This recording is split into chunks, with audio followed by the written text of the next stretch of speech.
Your content is everywhere, and you really want to be able to take your content with you.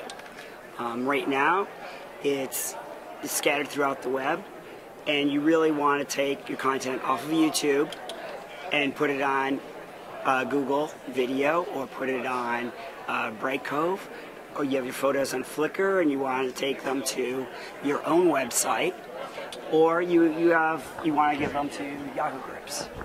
And so what we're addressing is we're copy-paste for the internet, and we're enabling what you are used to having on a day-to-day basis with your computer, which is a simple copy-paste function. And so we take information from all these different sources, and we're going to output them to all these different sources. And I can go through the rest of the slides, but I'm going to really skip to why do you care about this? Why do we care about this here in the nonprofit community? We care about this simply because too many groups around can't communicate with each other. This room that I'm being filmed in is filled with exhibitors from various groups, and the biggest #1 problem that they have is that they can't share their information. Their information is locked into their website. It's lost unless you go to their website. So the people who care about the issue can't take their information off of the website and share it with the rest of the world. And we're here to help solve that problem. And that's why we call ourselves Copy-Paste for the Internet. We're in beta right now, a closed beta, and we hope to be going live throughout the rest of the world near the end of the summer. To give you an example of what I mean so people really understand it, this is, and what I mean by copy and pasting it anywhere and everywhere, is this is a static web page that we've been regenerating throughout the show. This is not widgets. This is a static web page. And through the show, people have been adding comments in, talking about, just randomly putting in photos from Flickr that have been copied over from Flickr, a YouTube video here, and we've also, because we mentioned Barack Obama's name, our service helps recognize that this is Barack, and he pulls up the Sunlight Foundation's pop-up politician so that people have that information available to them as well. Likewise, this person had entered an address, and we automatically annotate it with a Yahoo map so that people know where the location really is.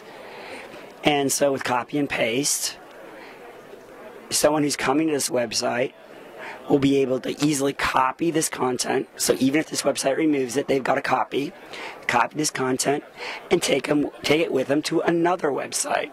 For example, a comment field on the New York Times. And that's it in a nutshell. So can you run back through the slideshow real quickly? Sure. Let's go to that first slide here.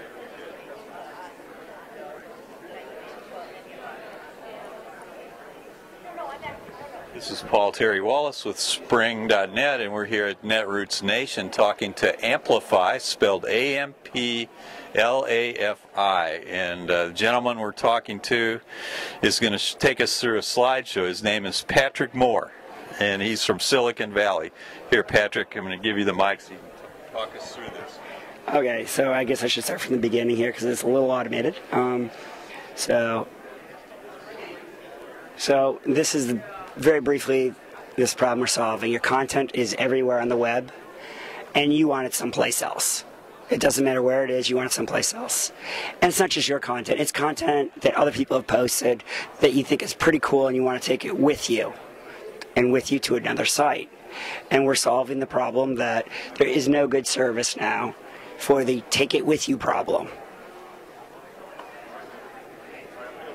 You have copy and paste for your computer, how come you don't have it for your web? That's what we're doing.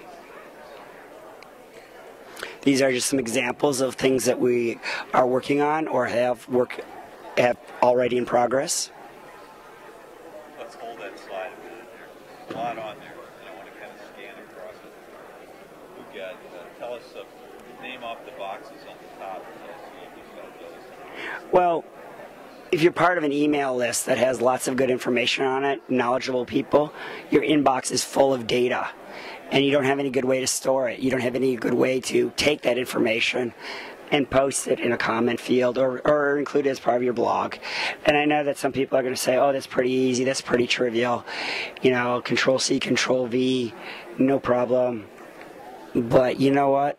You ask my mom about that, my 67-year-old mom, and she has a hard time with that. In fact, my sister, who's 10 years younger than I am, has a hard problem with that. Email newsletters, lots of good information goes out in the email newsletter. It needs to be repackaged, repurposed. RSS feeds, blogs, bookmarks, Flickr, YouTube, all this stuff is great, but it's on a centralized location. All right, let's go down to the bottom of the chart. Okay. Yeah, and this is important too, is that we actually have one thing that's missing here that's very important. It's not just what you're copying from, because a lot of these are services that may offer some sort of integration story, but where we're delivering it to. We're talking about we're delivering it to Drupal, WordPress, blog. We're working on these two, but this is your emails. Email blast, generating an RSS feed. If it's an event that you think it should go to upcoming, Yahoo group, Twitter, calendaring, embedding widgets. But also, what's missing from here, we forgot to update the slide, is the fact that we actually regenerate the web page. So this means that you can have lots of the benefits of a content management system without the cost.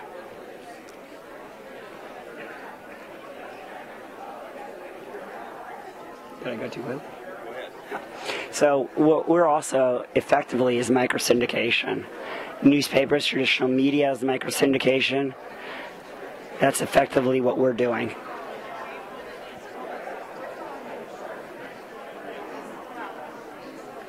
And that's the end of the show. And we are looking for people who care passionately about the issues. We're self-funded. Let me ask you this now. In the Web 2.0 world, you've got 200 or 300 maybe social networks. Probably way more than that. That's probably way understated. You've got Twitter and Facebook and all those things you showed there. Now you have a new class of websites coming out called the aggregators.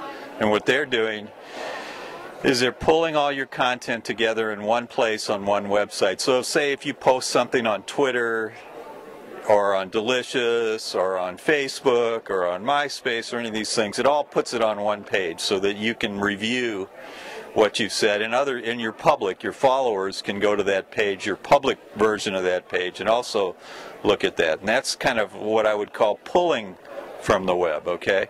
Then the other obverse side of that is you're also pushing things out to the web. So you have services like TubeMogul for video, where you can push out to 20 or 30 sites at a time, which is what I do with these videos. And you also have sites like ping.fm. Have you heard of that? With Ping FM, you can take 20 or 30 of your social networks and social bookmarking sites. And there's another one that's phenomenal. It's called Profilactic, Profilactic. You can get about 150 different social networks, and you can make a badge that you can put on your page, and it'll show you what's called a live stream. And a live stream is the everything that you're saying on all these social networks. It streams it chronologically. So I'd like you to comment on that push-pull model and how you differ from that or concur with that or similar to that. Sure. First of all, a critical thing for us is that we are not a destination website. We are not another dig. We are not another friend feed. We are not another place, another aggregator, Flickr. Sorry, we're not another Flickr. We're not another Page Flakes. We're not another aggregator of any sort. Essentially, all those aggregators, if you can picture them in your mind, are effectively, you've got lots of sources of information that are giving you high pressure water. Now you're bundling it